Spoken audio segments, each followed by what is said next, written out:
Len Susi was a zealot, and I mean that in a good sense. We're all here today because he demanded that we be interested in his passion. Some gave their time as volunteers, some some worked as employees for less than what they could have made elsewhere or in other callings, and some just gave money. Collectively, under his prodding and leadership, the Raptor Trust grew to what it is today. I've been on the board of the Raptor Trust for almost 30 years, and it's hard to imagine this organization would have grown to what it is now without Len's determination and strong spirit.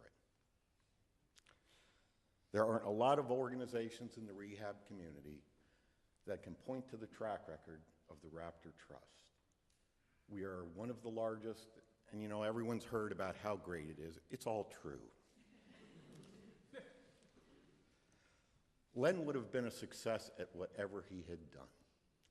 And it's lucky for us that he chose the world of birds to be his field. What started out as a shared interest in his passion for birds developed into a genuine friendship. I was lucky enough to spend several days in the bird banding blind in the Kittatinny Ridge, and we got, besides getting to catch some hawks, I got a chance to just talk with him for hours about many things, some of them about him, certainly.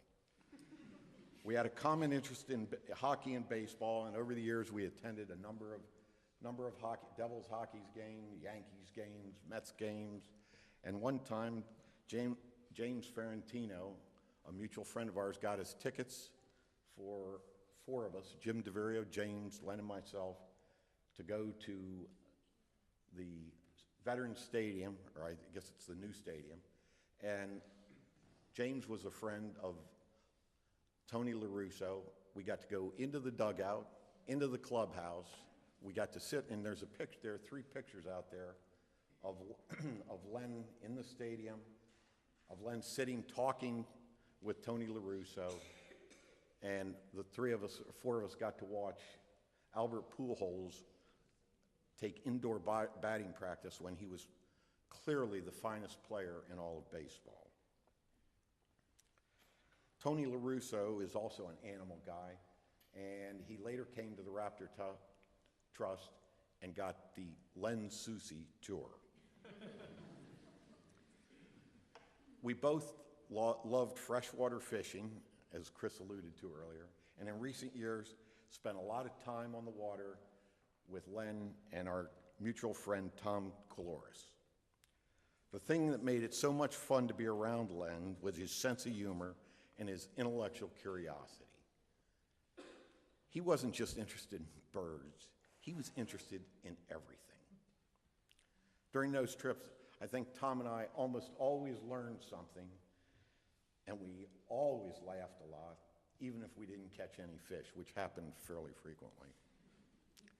In case you think Len was perfect, he wasn't.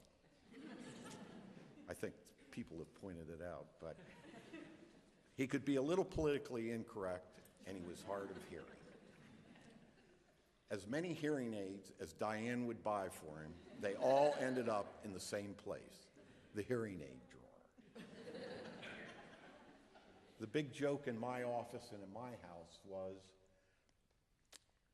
everyone could always tell that I was talking to Len because you could hear both ends of the conversation, because both of us are a little hard of hearing and speak rather loudly. Any discussion of Len would be incomplete without mentioning his family. Jess, Leah, you are latecomers to the party, but no less important.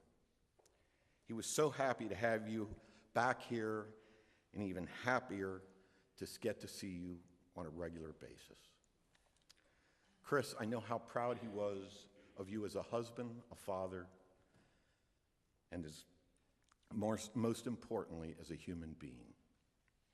Your return to New Jersey addressed one of his greatest concerns, which was who would lead the Raptor Trust in the future. You aren't here to replace him, you're here to take the organization to the next level. Anyone involved with the Raptor Trust knows that Len was not often wrong, but never in doubt. However, Len never made a major decision without consulting with the missus. It's not easy to explain how much he loved you, respected you, trusted you, and depended on you. Thank you for sharing him with us. The rest of my life, I'll never see a bird flying or a hawk soaring and not think of my friend. Thank you.